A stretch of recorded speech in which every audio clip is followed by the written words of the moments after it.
할렐루야. 주의 이름으로 여러분을 사랑하고 환영합니다. 사도신경으로 신앙 고백하시겠습니다. 전능하사 천지를 만드신 하나님 아버지를 내가 믿사오며 그 외아들 우리 주 예수 그리스도를 믿사오니 이는 성령으로 잉태하사 동정녀 마리아에게 나시고 본디오 빌라도에게 고난을 받으사 십자가에 못 박혀 죽으시고 장사한 지 사흘 만에 죽은 자 가운데서 다시 살아나시며 하늘에 오르사 전능하신 하나님 우편에 앉아 계시다가 저리로서 산자와 죽은 자를 심판하러 오시리라. 성령을 믿사오며 거룩한 공회와 성도가 서로 교통하는 것과 죄를 사하여 주시는 것과 몸이 다시 사는 것과 영원히 사는 것을 믿사옵나이다. 아멘. 찬양지 93장 찬양하시겠습니다.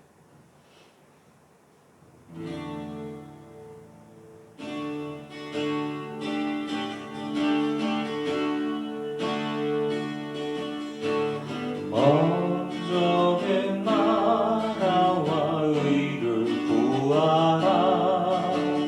그 나라와 그 의를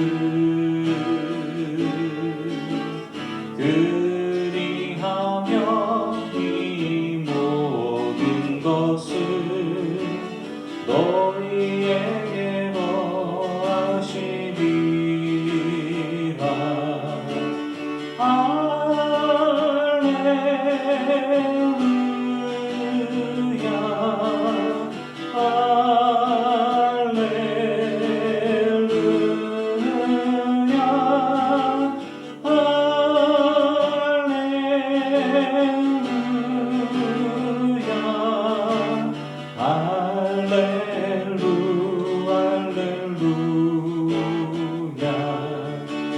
사람이 떡으로만 살 것 아니요 하나님 말씀으로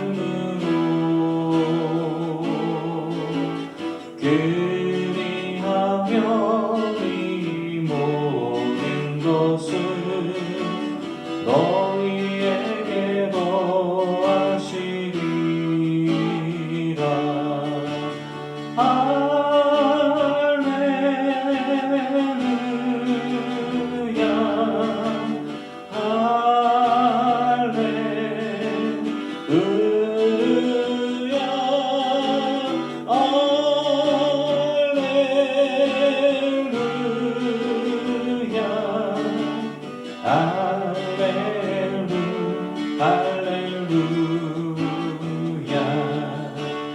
구하라. 너희에게 주실 것이요 찾으면 찾으리라.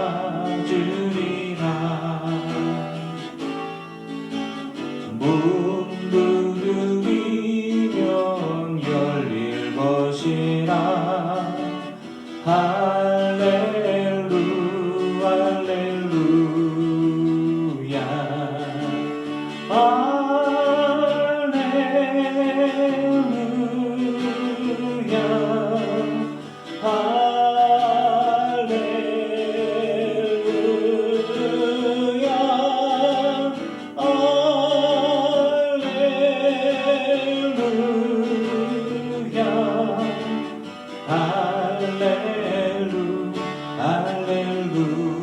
할렐루야.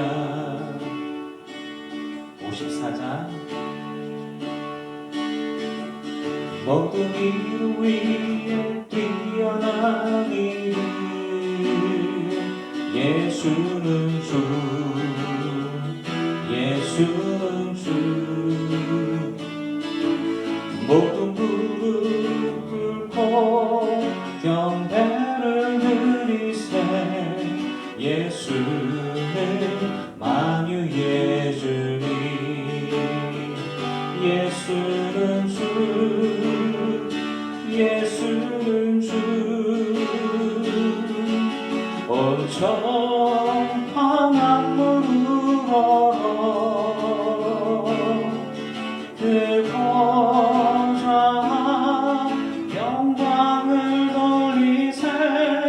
예수 예수 예수는 주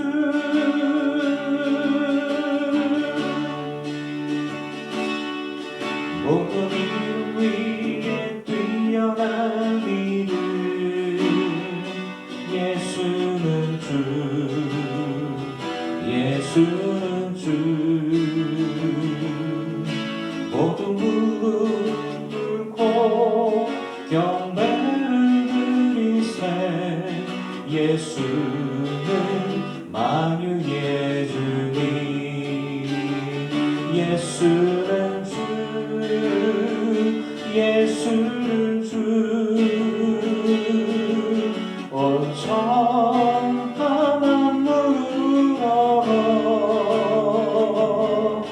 그 보좌 영광을 돌리세 예수 예수 예수는 주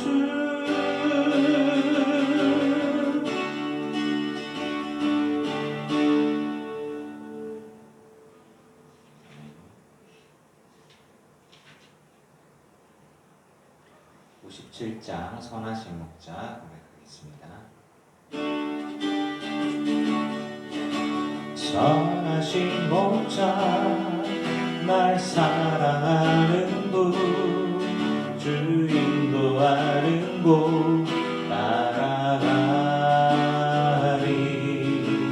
주의 말씀을 나 듣기 위하여 주 인도하는 곳 가려네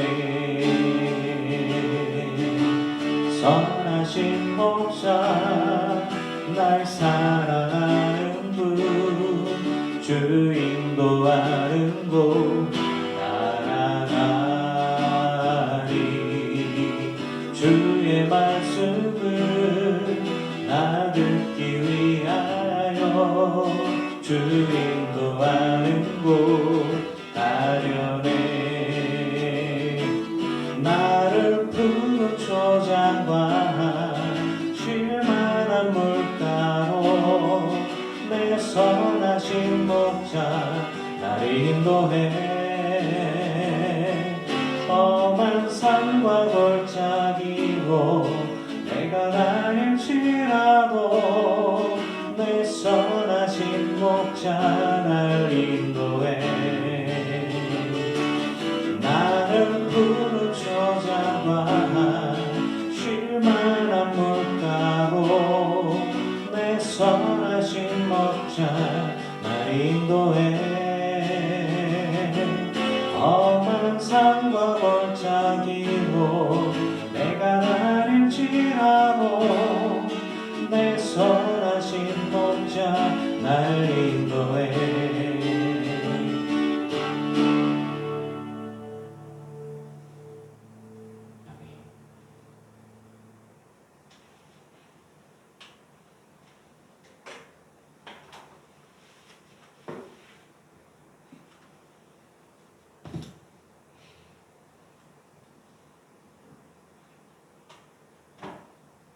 기도하시겠습니다. 은혜의 주님 감사합니다. 지금까지 지내온 곳이 다 하나님의 은혜입니다. 우리 기쁜 교회 성도들과 함께 주님 앞에 온전히 찬양과 영광을 드리오니 주님 받아 주시옵소서. 주님까지 지금까지 지내온 하나님의 은혜, 지금까지 지켜오시고 함께해 주신 그 은혜 감사하며 또 지금 우리의 삶 가운데서 주를 바라보며 각자의 십자가를 지고 주님 앞에 나아가며 순종하고 쓰임받고자 합니다. 하나님 우리들의 삶을 받아 주시옵소서. 그리고 영광 받아 주시옵소서.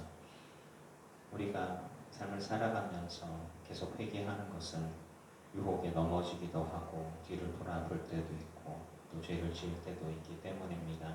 하나님 이 죄를 주님의 십자가 앞에 다 내려놓습니다. 또 온전히 회개하고 결단합니다. 하나님 용서하여 주옵소서. 그리고 십자가의 보혈로 온전히 씻겨주시며 다시는 죄를 짓지 않도록 하나님 우리 안에 성령으로 덧입히시고 더 힘써 붙들어 주시옵소서. 하나님 우리가 정말 마음으로는 원하지만 육신이 약할 때가 많이 있습니다. 그때마다 우리가 더 십자가 앞에 더 가까이 나아가며 주님 앞에 더 가까이 나아가고자 합니다. 성령의 능력으로 붙들어 주시사 주에서 점점 더 멀어지며 주님께 나아가며 그리스도의 완전한 분량에 이르를 수 있도록 주님 은혜 베풀어 주시옵소서. 지금 또 코로나가 좀 많이 퍼져나가고 있고 그리고 지금도 온라인으로 예배를 하고 있습니다. 코로나로 인해서 또 집에서 치료하면서 격리한 성도들도 있고 저희 가정도 그렇습니다. 하나님, 그럼에도 불구하고 지금까지 하나님께서 붙들어 주시고 보호하여 주셨습니다. 우리 늘배꿈교회 성도들 아무도 코로나로 인해서 큰 문제 생기지 않게 해주시고 만약에 돌렸자 하더라도 좀 가볍게 나아서 더 간과함으로 주님 앞에 더 나아갈 수 있도록 주님 은혜 베풀어 주시옵소서. 지금 우리들의 삶이 그렇게 원활하거나 평안하거나 그러지는 않습니다. 각자의 삶들이 경제적인 부분들이나 정치적인 부분들이나 혹은 가정, 일터에서도 좀 불안합니다. 세계 정세도 그렇고 불안합니다. 그러나 하나님 지금까지 은혜 베풀어 주셔서 우리가 여기까지 왔는데 아버지요, 앞으로의 삶도 주님께 맡겨드리며 믿음의 삶을 살고자 하오니 주님 붙들어 주셔서 우리가 두려움을 떨쳐버리고 믿음으로 담대함으로 한 걸음 한 걸음 나아가며 주님을 기쁘시게 하는 우리들의 삶, 우리 영생을 바라보면서 거룩한 삶을 살아가기를 원하오니 주님 붙들어 주셔서 넉넉히 이기는 해를 경험케 하여 주시옵소서. 우리가 다 영생에 들어가기를 원하나이다. 아버지요, 늘 깊은 교회 성도들과 온라인으로 예배하는 성도들을 축복하오니 하나님, 주를 향하여 손을 내미는 이들 붙들어 주시고 성령의 능력을 더하여 주시사 감당케 하여 주시옵소서. 시간에도 주님 말씀을 나누고자 합니다. 하나님 말씀하여 주시고 온전히 주님의 음성이 선포되어지며 주님의 뜻과 그 마음들을 온전히 분별하고 이 땅에서 우리가 어떻게 살아야 할지를 온전히 결단하는 그런 귀한 시간 되게 하여 주시옵소서. 예수님의 이름으로 기도합니다. 아멘. 할렐루야. 주의 이름으로 여러분을 사랑합니다. 그리고 축복합니다. 공지해드린 대로 저희 가정 중에서 확진자가 나왔고 그래서 이번 주엔 온라인 예배를 하게 됩니다. 다음 주에 모일 수 있으면 좋겠지만 저희 가정에 6명 중에 2명이 걸렸고 나머지 4명 중에 한 2명 정도, 3명 정도가 혹시나 하면서 목이 깔깔하다 그러고 있어요. 그렇게 해서 시간차로 확진이 되어지면 또 일주일 연장 이런 식이 되기 때문에 저는 다음 주에 꼭 모일 수 있다고 공지할 수는 없을 것 같아요. 그래서 이번 주 다음 주 정도까지 가지 않을까, 순차적으로 확진자가 나오지 않을까. 잠복기가 2일에서 4일이라고 그러니까 그래서 좀 아쉽지만 온라인으로 예배를 하고 있습니다. 저희 지방에 저랑 가까이 지내는 목사님들도 전화해서 식사 좀 합시다라고 전화를 드렸더니 4분 중에 2분이 코로나, 5분 중에 2분이 코로나로 확진이셔서 이제 격리 중이다 뭐 이런 얘기 하시더라고요. 그래서 우리 주변에 굉장히 많이 있습니다. 상황들이 이러니 교인들 가운데서도 좀 못 모이는 거에 너무 아쉬워하지 마시고 또 코로나에 걸리신 분들도 건강관리 잘 하시면서 빨리 쾌차하시기를 축복합니다. 하나님 말씀 보시겠습니다. 오늘의 말씀은 영생에 대한 말씀이죠. 오늘의 말씀은 영생에 대한 말씀인데 마태복음 19장 말씀 보시겠습니다. 마태복음 19장 17절 말씀, 16절 17절인데 봉독하겠습니다. 16절부터 보겠습니다. 어떤 사람이 주께 와서 이르되 선생님이여 내가 무슨 선한 일을 하여야 영생을 얻으리이까. 예수께서 이르시되 어찌하여 선한 일을 내게 묻느냐. 선한 이는 오직 한 분이시니라. 내가 생명에 들어가려면 계명들을 지키라. 아멘. 네, 오늘의 말씀은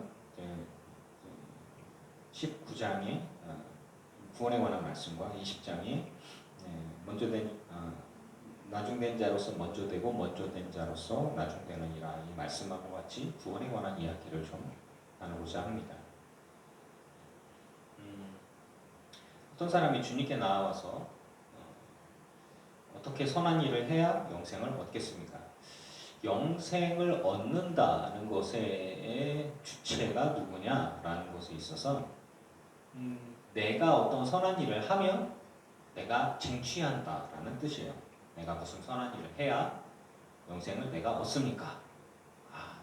권사 땄어, 이것처럼 영생을 따야지, 얻어야지 라고 하는 그러한 의식이 깔려있죠. 근데 예수님께서 얘기하시는 거죠.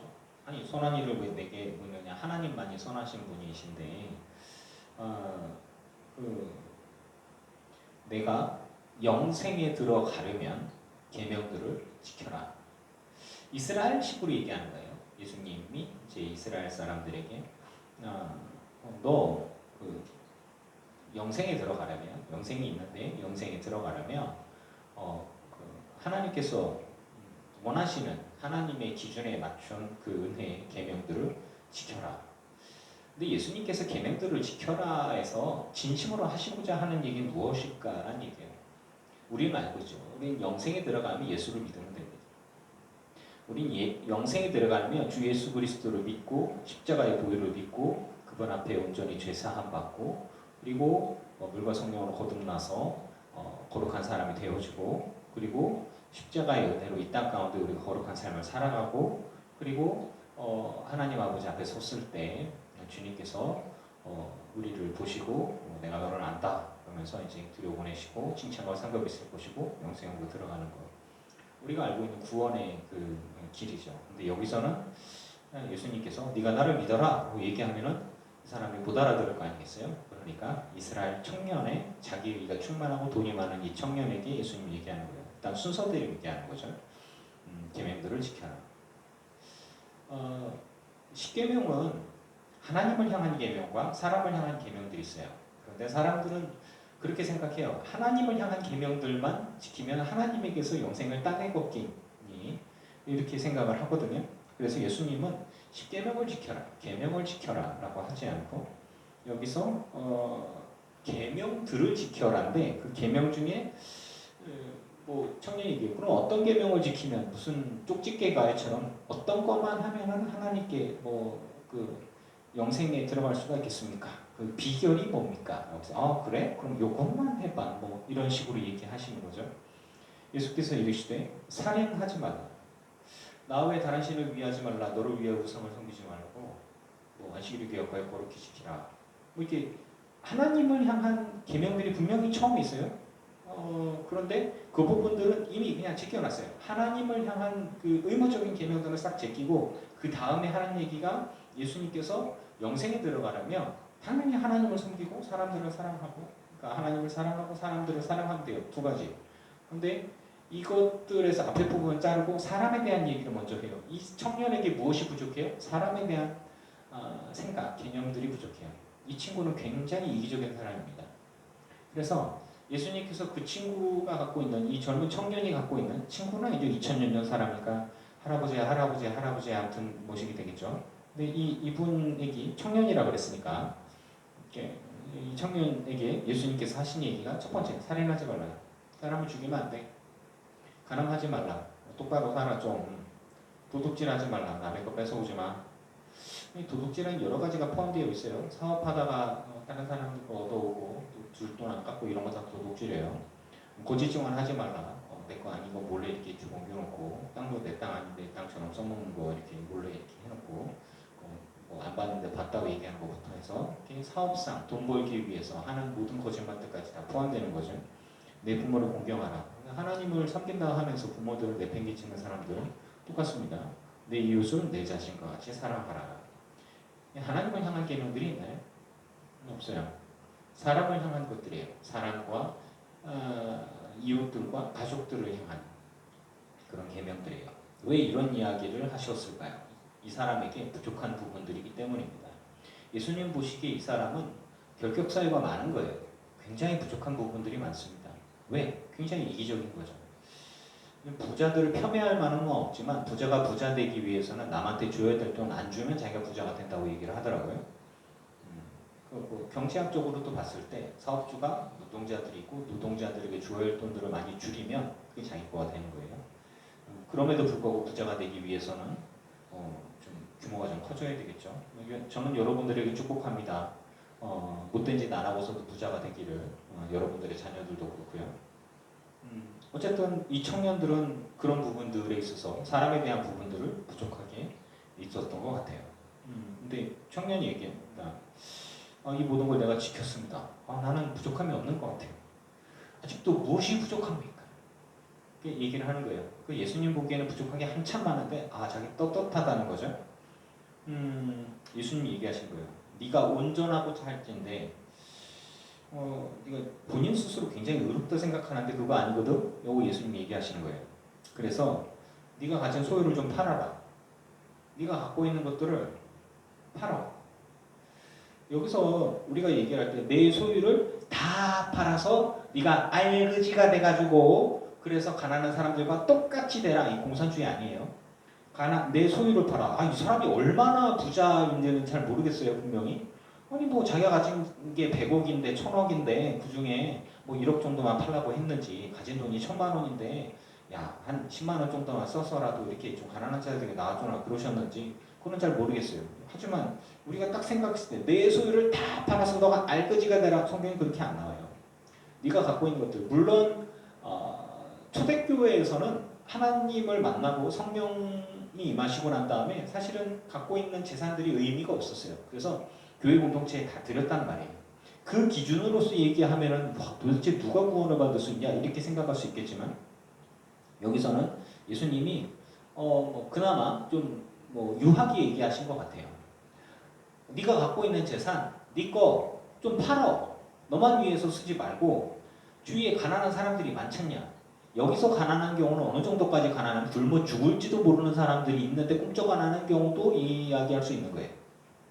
가난한 사람들에게, 배고픈 사람들에게, 먹고 살기 어려운 사람들에게, 도움이 필요한 사람들에게 좀 나눠 주어라. 도대체가 그들에게 죄 짓지 않는 것이 네가 의로운 게 아니라 그들을 돕는 것까지 가야 돼. 내 이웃을 사랑한다 하면서 그들이 굶어 죽어가고 있는데 네가 노동을 안 해서 그래.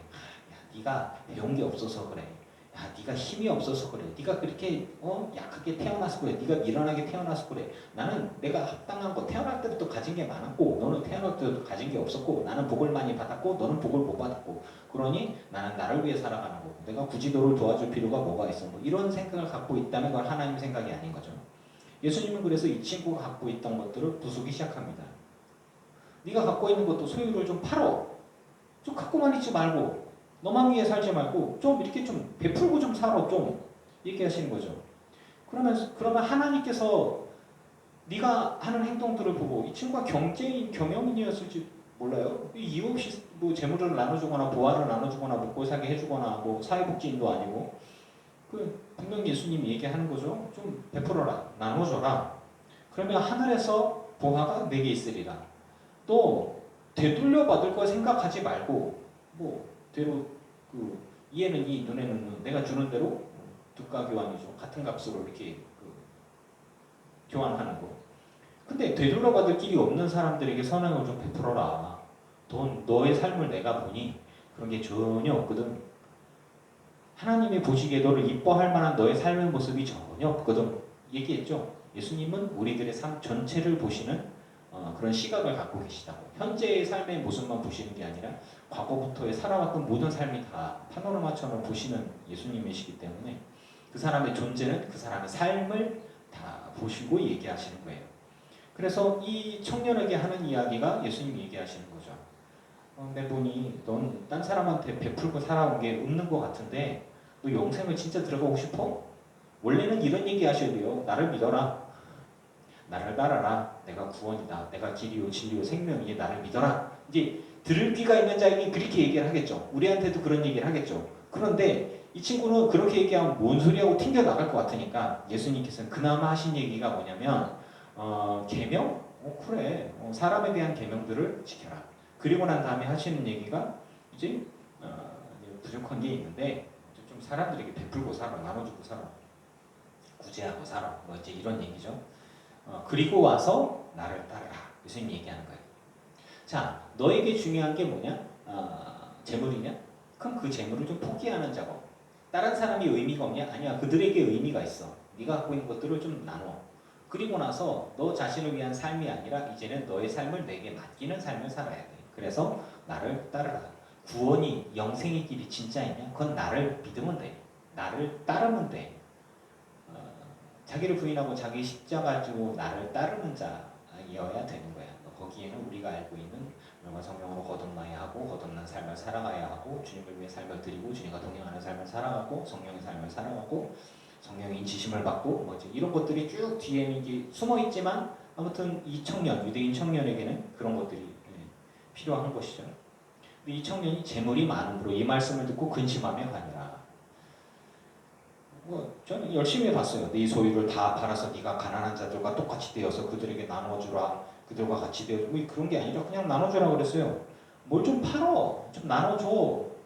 아니 뭐 땅이 뭐 10마지기가 100마지기가 있으면 그 중에 뭐 반이라도 하든지 3분의 1 하든지 뭘 어떻게 하든지 간에 그냥 제발 나눠주는 뭔가를 좀 보이고 그다음 진심을 보여라. 하나님 앞에 너의 진심을 보여라. 네 중심을 보여라. 내가 보기엔 너는 너 자신을 위해서 구원을 원하는 것이지 하나님께 너의 진심을 보일 생각이 전혀 없구나. 그냥 권사 땄어, 목사 땄어, 목사가 되는 건 왜?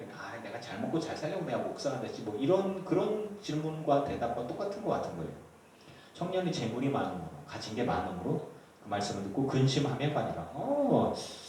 그래도 영생은 받아야 되겠지만 현재 내가 가진 돈들이 많은데 이걸 왜 나눠줘? 못하겠는데? 안 되겠는데? 뭐 예수님이 대단하신 분인 것 같고 선지자인 것 같고 이분한테 잘 보이면 뭔가 하늘에 뭐가 있는 것 같긴 하지만 그래도 지금 내가 사는 것들 가운데 내 것을 나눠줄 만큼 그게 나에게 정말 소중한 것이냐? 우선되어지는 것이냐? 여러분 영생에 들어가려면 돈보다 하나님이 우선되어야 되고 영생에 들어가려면 나 자신보다 하나님이 우선되어져야 하는 것입니다. 그리고 내 생각, 나의 가치관, 나의 기대, 나의 욕심보다 하나님이 우선되어져야 하는 것이죠. 그래서 예수님께서 하신 말씀이 얘들아 부자는 있잖냐 천국에 들어가기 어렵다. 여기서 봤을 때 부자는 천국에 못 들어간다. 어떤 공산당이 얘기하는 거와 같이 그렇게 얘기하면 뭐 부자는 다 적이다. 저는 여러분에게 그렇게 얘기하지 않습니다. 여러분 다 부자 되기를 축복합니다. 부자가 천국에 들어가는 게 어려울 뿐이지 부자가 천국에 못 들어간다라고 얘기하지 않으셨어요? 부자는 천국에 들어가기 어려우니라 낙타가 바늘기로 들어가는 것이 부자가 하나님의 나라 들어가는 것보다 쉬우니라. 이 비유로서 얘기를 하는 거죠. 그럼 사람들이 누가 구원을 받을 수 있습니까? 구원 어떻게 받아요? 사람은 못하지만 하나님은 할 수 있어. 왜? 부자라도 성령 충만 받고 변화되어져서 하나님을 위해 삶을 드린다고 하는 사람들은 구원을 받을 수가 있지. 하나님이 기뻐하시는 삶을 살아가는 사람들, 하나님께 자신의 삶을 드린 사람들 중에 부유한 사람이나 권력 있는 사람이나 능력 있는 사람들, 자신이 갖고 있는 재산이 어마어마하지만 하나님이 기쁘시게 하기 위해서 온전히 충성하고 헌신하면서 나눠주는 삶을 살아가는 사람들, 봉사하고 충성하며 주님을 기쁘시게 하는 모든 사람들, 기업인들, 회장들, 그리고 자본가들, 그리고 사회복지가들 가진 게 많더라도 그 사람들이 하나님을 기쁘시게 하면서 이 땅 가운데 열심히 삶을 살아간다면 천국에 들어갈 수가 있죠. 그 믿음대로. 구원은 믿음으로 받는 거잖아요. 그런데 하나님보다 돈을 더 사랑하면 하나님을 믿을 수가 없는 거예요. 하나님보다 자기 자신이 더 좋아. 내 것을 누구에게 나눠주고서 봉사하거나 구제하거나 시간을 들이거나 뭐 이런 것들이 싫은 거예요. 그렇게 하면 이 시대의 청년들, 여기에 나오는 재물 많은 청년들, 이 시대의 재물 많은 청년들과 같이 내가 더 중요하고 내 삶이 더 중요하고 내 돈이 더 중요하고 웰빙이 더 중요하고 자기가 성공하는 게 더 중요한 사람들은 하나님께 자기의 시간을, 자기의 능력을, 자기가 갖고 있는 것들을 내놓는 게 너무너무 싫은 거예요. 그래서 그런 사람들은 천국에 들어가기가 어려워요. 하나님 앞에 자기의 삶을 드리기가 어려운 거예요. 그러나 부자라고 해서 천국에 못 들어가냐? 그건 또 아닙니다. 하나님 앞에 부유한 사람들, 그러니까 자기 스스로 가진 게 많은 사람들은요, 부자인 사람들은 겸손하기가 어려워요. 예수님 앞에 무릎 꿇기도 어렵습니다. 그래서 자기를 부인하기가 어려운 거예요. 내가 가진 게 이만큼이나 되는데 어떻게 하나님께 그걸 드리지? 사람들에게 나누지? 내가 어떻게 모은 재산인데 뭐 이런 식이 되어지는 것이죠. 누가 구원을 얻을 수 있습니까? 제자들이 얘기했을 때 사람으로는 할 수 없다. 왜? 아니 자기가 결단해서 뭐 하나님을 위해서 자기가 하나님의 성령이 우리 가운데 임하시면 변화를 받아 주님의 성령께서 이끄시는 대로 우리의 삶이 변화되어져 가는 것을 경험하는 사람들이 많습니다. 하나님으로서는 못할 게 없는 거예요. 자기만을 위해서 살아가던 사람, 이기적인 사람, 아주 못된 사람들도, 근데 교회 다니는 사람 중에 아주 머리 아프고 골치 아프게 행동하는 사람들이 있죠. 그러면서 나이 교회 다니는 사람들이 왜 저래? 교회 다니는 사람들이 참 이기적으로 살아가네. 우리 그렇게 얘기를 하죠. 교회 다니니까 저 모양까지 갈 거야. 교회 안 다녔으면 못 봐줄 정도였어. 이렇게 생각을 해요. 교회 다니는 사람들의 어떤 도덕적인 기준, 윤리적인 기준, 그리고 구제와 봉사에 대한 기준들이 굉장히 높아요. 사회적인 통념들이 기준이 굉장히 높아요. 그건 좋은 일이에요. 예수 믿는 사람들, 예수 믿는 사람이 착해야 돼. 예수 믿는 사람 봉사하고, 예수 믿는 사람 찾고, 그런 이미지가 굳혀있다는 얘기는 그래도 좋은 홍보가 됐어요. 왜냐하면 예수 믿는 사람들은 하나님 보시기에 아름답고, 또 믿지 않는 사람들이 보기에도 저 사람들은 참 선행을 잘하는 사람이야. 구제를 잘하는 사람들이야.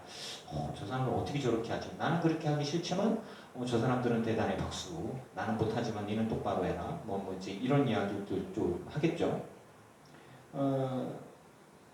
우리는 못하지만 내가 나를 위해서 살아갔던 나의 삶으로서는 하나님을 기쁘시게 할 만한 선을 행하기가, 진심으로 행하기가 참 쉬운 일들은 아닌 거예요. 그래서 누군가를 위해 삶을 살아가다 보면 이렇게 공허함을 느끼고 채워지지 않는 것들이 있을 때가 있어요. 그래서 교회에서 봉사하는 사람들이나 사역하는 사람들 가운데에서도 이렇게 완전히 공허함을 느끼거나 부족함을 느끼거나 내가 이렇게 했는데 말이야 나한테 보상이 없어? 라고 얘기하는 자기 의에 빠져서 한동안 번아웃 되는 경우들도 있습니다. 자기가 해서 그래요. 하나님께서 공급하시고 하나님께서 채워주시는 그 은혜 아래 감사와 감격 가운데 주님께서 나 같은 죄인을 구원해 주셨는데, 나를 살려주셨는데 감히 내가 하나님 앞에 뭘 한들 주님이 주신 그 은혜에 내가 요만큼이라도 보답이 되냐? 그 아무것도 아니지. 나는 감사하기만 하네. 이런 마음의 겸손한 자세를 가지고 가야 되는 거예요. 그래서 어린아이같이 되지 않으면 천국에 못 가요. 어린아이들이, 그래서 13절에 보면은 이제 예수께서 안수하고 기도해 주시는 바라고 어린아이들을 데리고 오면 제자들이 꾸짖으니까 어린아이들을 용납하고 내게 오는 것을 금하지 말라. 천국이 이런 사람의 것이니라 하시고 그들에게 안수하시고 거기를 떠나시니라. 순수하게 예수님을 바라는 사람, 그리고 예수님을 따르는 사람, 그리고 자기를 드러내지 않는 사람, 자기가 없는 사람. 애들은요 자기를 자랑할 게 하나도 없어요. 그냥 예수님의 은혜만 바라보고 그냥 예수님 안수해 주세요, 축복해 주세요. 근데 재밌는 건요, 애들이 갖고 있는 것 중에 그날 도시락 물고기 2마리야 보리떡 5개처럼 지가 먹어야 될 것들도 예수님이 주면 그냥 다 내는 거예요. 그리고 나서 내가 물고기 2마리 보리떡 5개로 5,000명을 먹였으면 그럼 난 대단한 사람이야. 자기 이름도 안 나와. 물고기 2마리 보리떡 떠낸지 애 이름도 좀 써놓지. 뭐 이렇게 만약에 어른이 가져왔으면은 이호준이가 자기가 먹어야 할 도시락을 굶으면서 예수님께 드렸더라. 이렇게 꼭꼭 좀 그렇게 좀 전해줘. 그리고 나서는 우리의 손조께서는 이효준의 멧돼손이 예수님께 이렇게 우리는 믿음이 있고 예수님께 뭘 드렸던 그 이의 뭐 후손이 뭐 그런 얘기 나오지 않을 거예요. 어린애는 뭐 전혀 자기 일을 드러내지 않아요. 구원과 천국에 관한 이야기를 하고 있어요. 자기를 나타낼 게 하나도 없어요. 구원은 은혜로 받습니다. 영생은 은혜로 받아요. 그 은혜라고 하는 것에는 나는 아무것도 아니고 하나님의 전적인 부어주심, 선물하심에 대한 개념들이 은혜라고 하는 거예요. 내가 노력해서 얻어낸 것은 은혜가 아니에요. 내가 돈을 주고 산 것도 은혜가 아니에요. 감히 내가 받을 수 없는 것들을 선물처럼 받았을 때 은혜 받았다라고 하지 은혜를 내가 돈 주고 샀어요 라고 안 하거든요. 여러분 구원은 은혜로 받는 것입니다. 내가 선행을 했다고요? 자랑이 되나요? 아니에요. 여기 포도원의 품꾼들의 이야기를 좀 하면서 말씀을 나누고 구원에 관한 영생에 관한 이야기들을 하나님의 개념으로서 얘기를 할 텐데 우리는 나를 구원해 주신 그 은혜에 감사하고 감격하면서 헌신하는 것밖에 없어요. 주님께서 우리에게 요구하시는 것, 그 기준에 맞춰서 우리들의 삶을 드리는 것 외에는 없습니다. 베드로가 얘기하죠.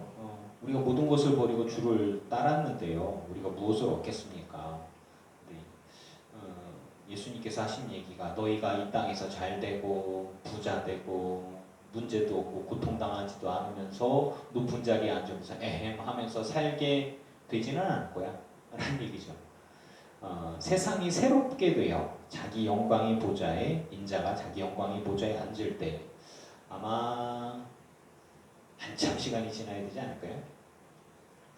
예수님을 따르는 제자들이 이 영광의 자리에 12보좌에 앉으려면 시간이 꽤 지나야 되지 않을까요? 적어도 이들이 살아있는 동안에 이런 걸 경험하지는 않을 거예요. 그리고 우리한테도 그걸 약속하지는 않으셔요. 너희도 12보좌에 앉아 이스라엘 12지파를 심판하리라. 또 내 이름을 위하여 집이나 형제나 자매나 부모나 자식이나 전토를 벌인 자마다 여러 배를 받고 또 영생을 상속하리라. 그러나 먼저 된 자로서 나중되고 나중된 자로서 먼저 될 자가 많으니라. 이 부분들의 말씀들을 볼 때 상당히 이제 극단적으로 생각하고 해석되어질 수가 있는데요. 분명한 것은 예수님이 예수님의 제자들에게 하실 때에 너희가 지금은 고난을 당하지만 너희가 나를 따르고 있다면 내 제자가 돼서 내가 제자로서 너희를 가르치고 그리고 너희가 사도로서 이제 삶을 살아가다가 죽음을 맞게 되는데 그 이후의 삶에 대해서 이제 하나님께서 너희에게 보상이 있을 것이다라는 이야기를 하는 것이죠. 그러면서 예수님이 이야기하시는 것은 내 이름을 위해서, 즉 예수님을 위해서 집을 버린 사람. 이 이야기를 듣고 있는 사람이 누구예요? 이스라엘 백성이죠. 이스라엘 사람이죠. 이스라엘 사람들은 유대인들이고 그러면 예수님을 따르는 예수님의 제자들, 예수님의 12사도들과 예수님을 따르는 사람들은 이스라엘이지만 이스라엘 안에서 어떻게 취급을 받을까요? 대우 못 받죠. 집 가족들 가운데에서 막 인정을 못 받는 것이 될 것입니다. 형제가 뜯어 말릴 수 있고요, 자매가 뜯어 말릴 수 있습니다. 그럼 부모가 예수를 믿지 말고 그냥 바리새파의 길을 사두개파의 길을 걷지 않으렴라고 얘기를 하겠죠. 자식들이 예수님을 따르고 예수님을 믿는데 걸림돌이 될 수도 있을 것입니다. 땅이 되게 많아가지고 안에 농사를 지어야 되기 때문에 예수님을 믿기가 좀 어렵습니다. 그럼 전토를 벌일 수밖에 없는 거죠. 그런 사람마다 여러 배를 받고 또 영생을 상속하리라. 이 부분들에 있어서 지금 현재를 살아가고 있는 우리가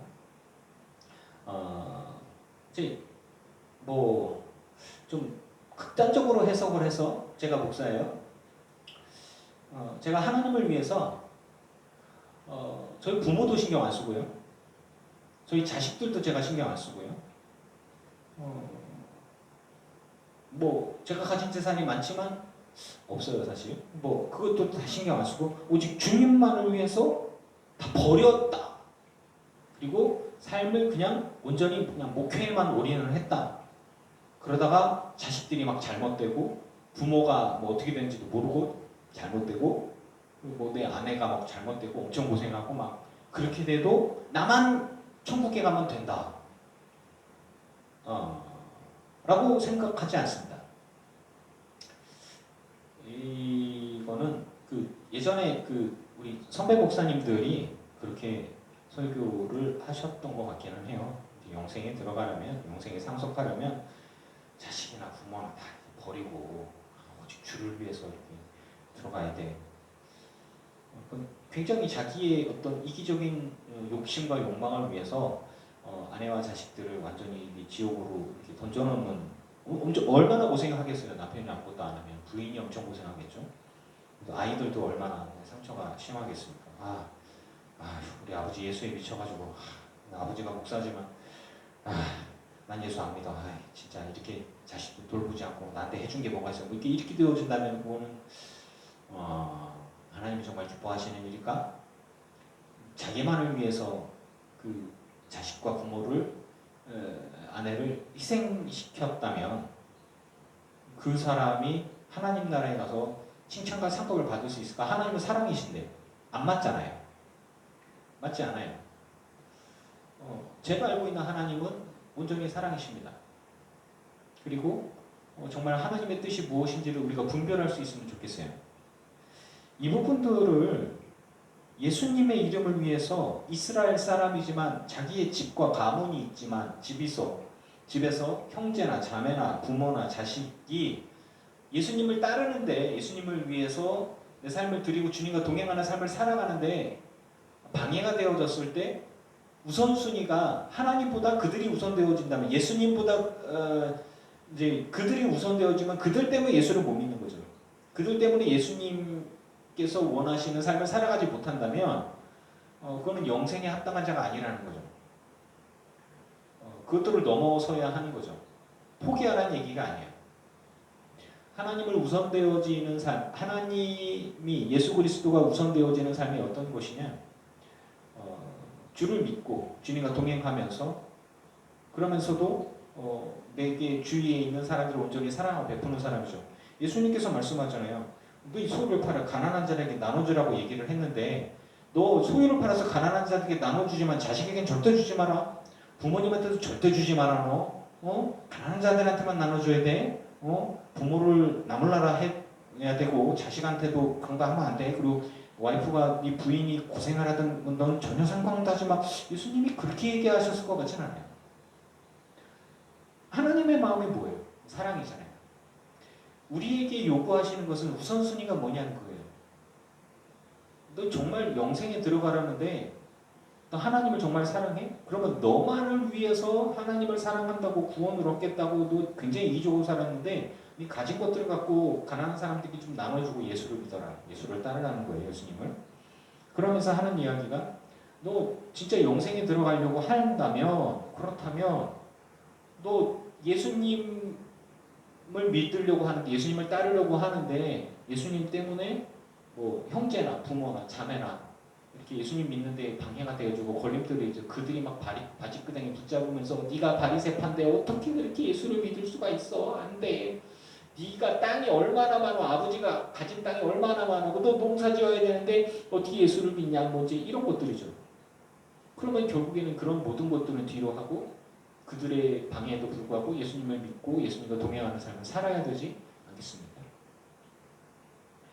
그래서 버리는 게 되는 거죠. 그들의 기대를 저버리는 것. 굉장히 마음 아픈 일이 있을 수 있고 그들과 등을 돌리면서 이스라엘 안에서 예수님을 믿는다고 얘기하는 것은 가문에서 아주 그냥 뽑아내는 거가 되지 않겠습니까? 그들이 겪은 그 고난들을 주님께서 그냥 잊어버리지 않는다는 거죠. 그리고 영생을 상속하리라. 그러면서 먼저 된 자로서 나중되고 나중된 자로서 먼저 될 자가 많으니라. 그러니까 영생에 대한 부분들 천국에서 등급이 있을까요?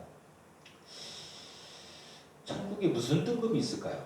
이 천국의 영생에 관한 부분들을 이야기를 하면서 거기에서 뭐 이제 거기서도 왕이 예수님이 계시고 그 다음에 뭐 천사, 장이 있고 천사가 있고 통치 계급이 있고 귀족 계급이 있고 평민이 있고 노예 계급이 있고 누구 말하는 대로 개털모자 쓰고 천국은 똑같지 않을까요? 은혜로 들어갔잖아요. 천국 영생은 예수님의 십자가 보혈의 은혜로 들어가는 거예요. 들어가기만 하면 할렐루야, 감사해요. 저는 뭐 개털 모자를 도대체 개털 모자가 뭐예요? 저 강아지 가죽으로 만들어낸 모자가 개털 모자 아니겠어요?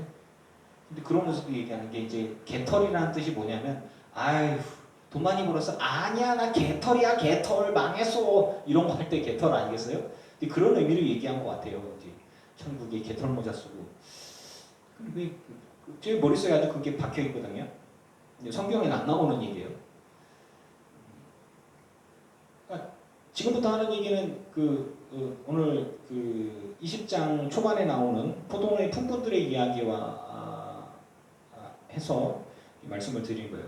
천국에 등급이 있을까요? 천국에 무슨 등급이 있는지 모르겠지만 천사들은 뭐 나름 등급이 있는 것 같긴 해요. 그런데 우리가 등급이 있을까요? 천국에 들어가면 그냥 감사해요.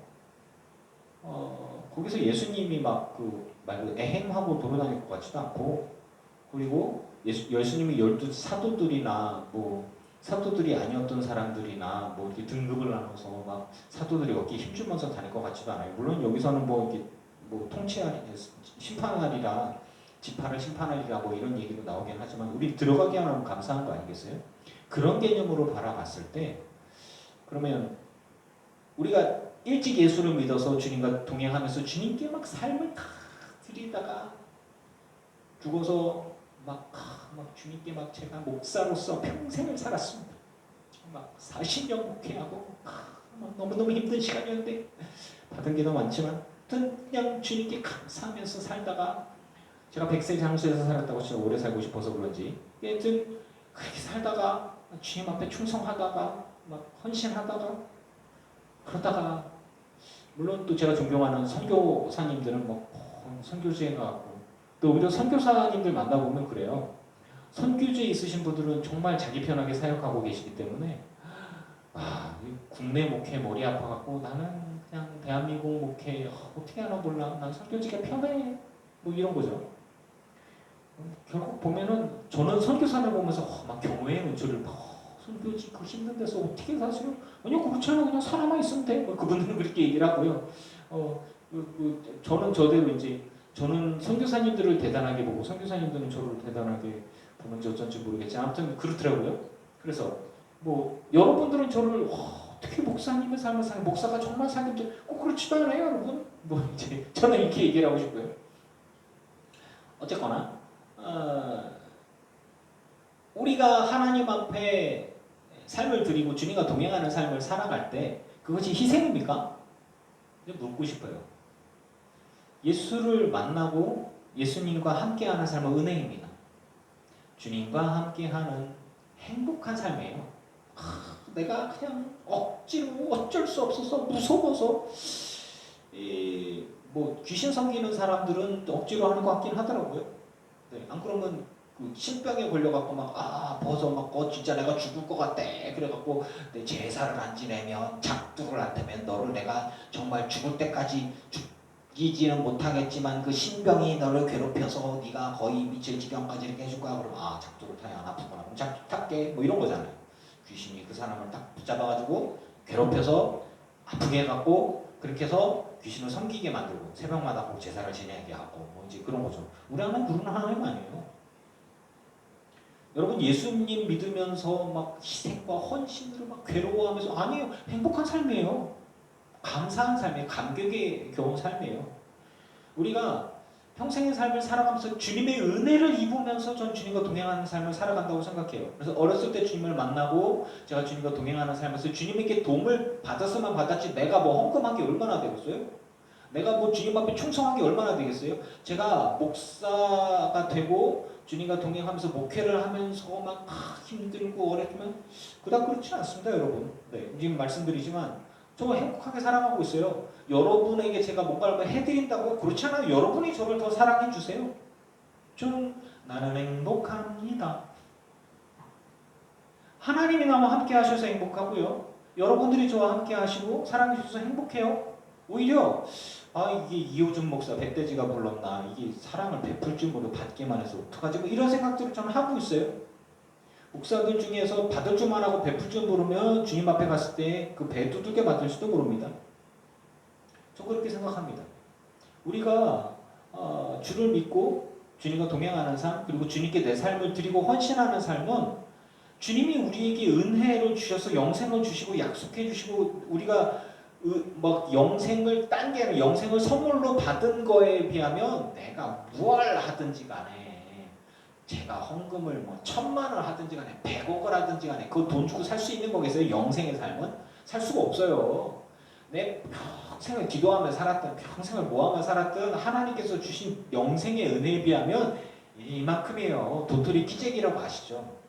제가 64였는데 요즘에 61로 줄었어요. 그래서 나 요즘에 좀 키가 좀 큰 것 같아라고 얘기하면 여러분도 웃겠죠. 이렇게 쬐끄만 게 말이야.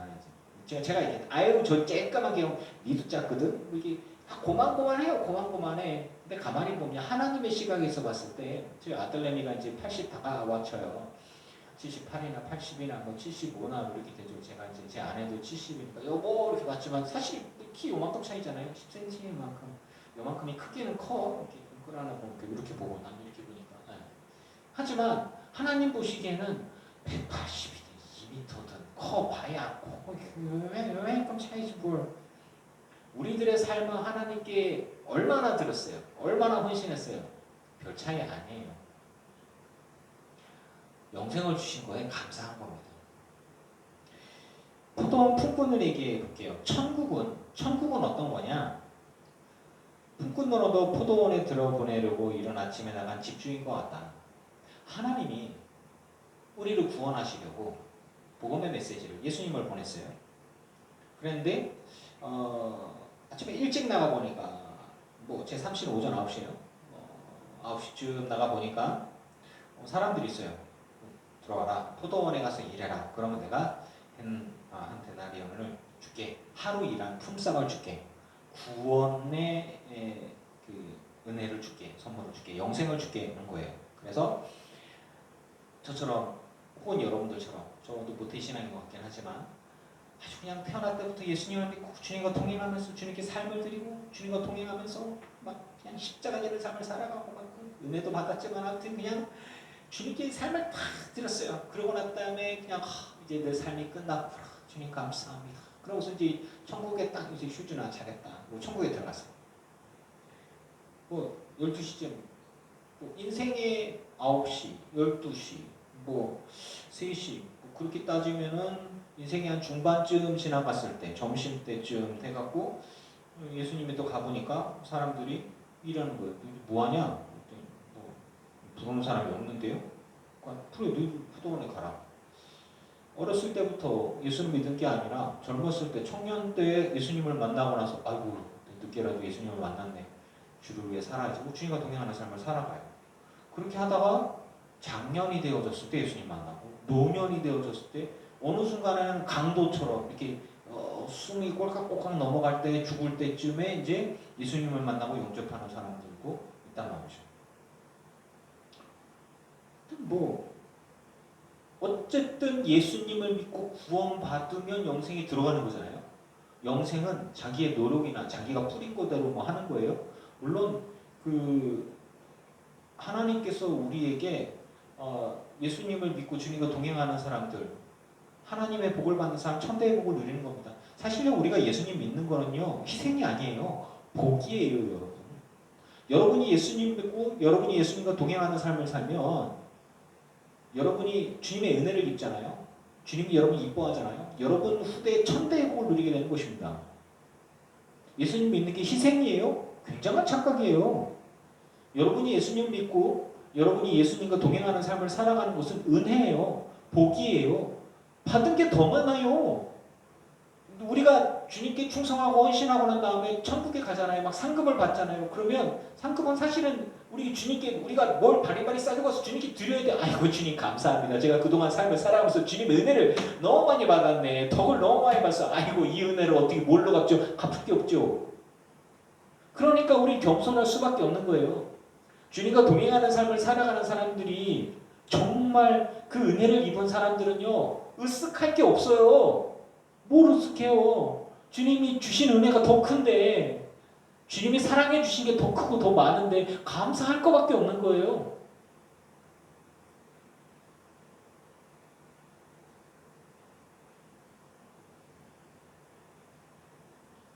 날이 저물매 포도원 주인이 청지기를 불러서 품꾼들을 불러 모은 다음에 나중원자부터 시작해서 삭수를 주니까 한 데나리온씩 다 받았습니다. 그리고 나서 뭐 중간에 사람들이 막 불평을 했다고 하죠. 내가 아침부터 저녁까지 일했는데 얘는 1시간밖에 일 안 하고 나는 아침부터 하고 그냥 때 앞에서 난 열심히 일했는데 왜 한 데나리온밖에 안 주냐? 여러분도 그러실래요? 어렸을 때부터 예수님 믿은 사람이나 뭐 청년에 믿은 사람이나 천국에 갔는데 주님 나는 영생 플러스 뭐가 더 있어야 되지 않겠습니까? 저 사람은 죽기 전에 예수님 믿은 사람이에요. 근데 여기 와 있는 거 나 저 사람은 똑같잖아요. 영생 받으면 감사한 거지 뭘 더 버려요? 그리고 이 땅의 삶을 살아가면서 희생입니까? 여러분 예수님을 믿는 게 희생이라고 생각하는 사람들은 뭔가 잘 생각해 봐야 돼요. 예수님을 위해서 내가 희생하며 삶을 살아가지 않습니다. 예수님께서 우리에게 주시는 은혜가 얼마나 큰데요. 예수님 잘못 믿는 거예요. 내가 예수님을 믿는 게 내 십자가요. 무슨 강아지 불 뜯어먹는 소리예요? 아니에요. 예수님을 제대로 믿으십시오. 그러면 주님이 여러분의 주시는 그 은혜가 얼마나 좋은지 예수 믿는 건 너무너무 행복한 일이에요. 얼마나 감사한 일인지 몰라요. 그 주시는 은혜가 베푸시는 은혜가 정말 끝내줍니다. 예수님을 잘 모르니까 그딴 소리를 하는 거죠. 주님을 제대로 만나시고 주님과 동행하면서 행복한 삶을 살아가시길 축원합니다. 주님과 동행하는 삶은 눈물이 아니라 감사의 눈물이에요. 그냥 슬픔의 눈물이 아니에요. 기뻐하며 찬양하며 노래하면서 주님의 손 붙잡고 그렇게 살아가세요. 저 그림자라는 예전에 19에 보면 그런 게 나오잖아요. 내가 천국에 있을 때 내 인생의 뒤를 딱 돌아봤더니 발자국이 2개가 있었다. 주님이 나와 함께 있었다. 근데 어느 순간 발자국이 하나 없어지고 한 사람의 발자국만 있더라. 그 시기를 보니까 내가 정말 인생이 너무 힘들 때였더라. 주님 이렇게 힘들고 어려울 때 주님은 어디 계셨습니까? 야! 저 같으면은 예수님의 뒤통수를 한 대 빠닥 때리면서 얘기했을 거예요. 예수님, 제가 믿는 예수님 약간 그런 유머 있는 분이신데 아무튼 내 발자국이야. 너는 기절해서 없어. 너는 그냥 갔더라. 그냥 넌 제정신이 아니더라. 야. 넌 걸을 그게 없더라. 야. 내가 너 업고 가느라 힘들었어. 야. 예수님과 동행하는 걸음이 힘들 때 여러분의 힘이 되어주고 여러분을 붙들어주고 여러분을 먹이시고 입히시고 채워주시고 여러분의 마음을 헤아려 주시고 사랑해 주시는 주님, 그 예수님을 믿는 것이 희생입니까? 감사할 것밖에 없어요. 감격할 것밖에 없어요.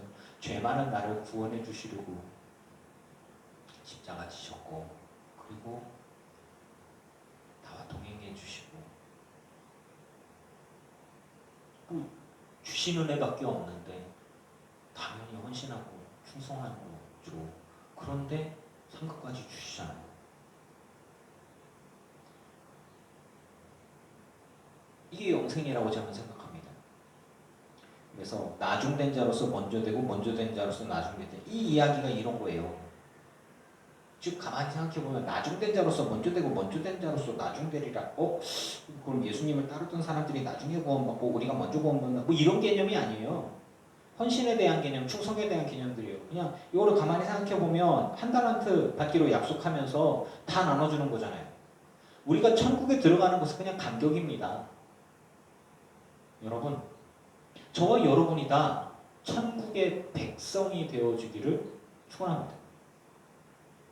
자기 의를 내려놓고 겸손하게 주님 앞에 무릎 꿇는 사람, 주님을 기쁘시게 하기 위해서 내 삶을 자원하여 드릴 수 있는 사람, 그리고 주님과 동행하면서 주님의 은혜를 알고 감사할 수 있는 사람 되십시오. 그러니까 우리는 항상 기뻐하는 거예요. 기도하면서 주님과 동행하고 감사할 것밖에, 우리 인생에 감사할 것밖에 없어요, 여러분. 불평이 어디 있습니까?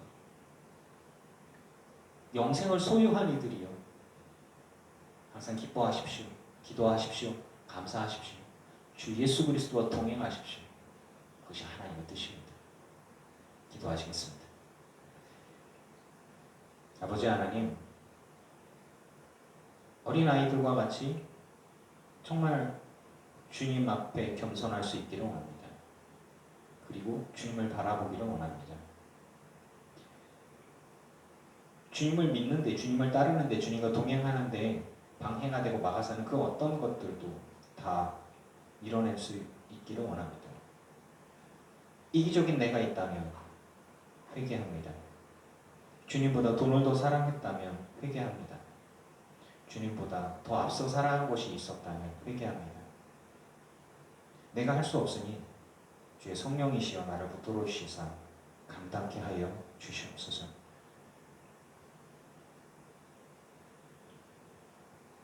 먼저 예수를 믿은 사람으로서, 주님의 은혜를 입은 사람으로서 더 겸손할 수 있게 하여 주시고, 주님을 기쁘시게 하는 일에 내 삶을 온전히 드릴 수 있음에 감사하고, 또 이 땅의 삶을 살아가면서 주님이 함께하여 주시고 베풀어 주신 은혜에 감사와 감격으로 찬양으로 영광을 돌려드립니다.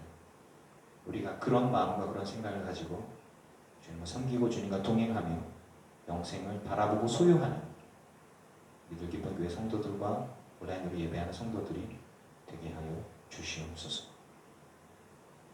겸손할 수 있게 해주시고 주님과 동행하며 영생을 사모하는 참된 주님의 사람들이 다 되게 하여 주시옵소서. 예수님의 이름으로 기도합니다. 아멘. 이제는 우리 주 예수 그리스도의 크신 은혜와 성부 하나님의 지극하신 사랑하심과 성령님의 충만케 하시고 승리하게 하신 은혜가 예배하는 저 기쁜 교회 성도들과 온라인으로 예배하는 성도들과 모든 이들의 가정과 가문과 자손과 일터 위에 이제로부터 영원토록 함께 하시기를 간절히 축원하옵나이다. 아멘.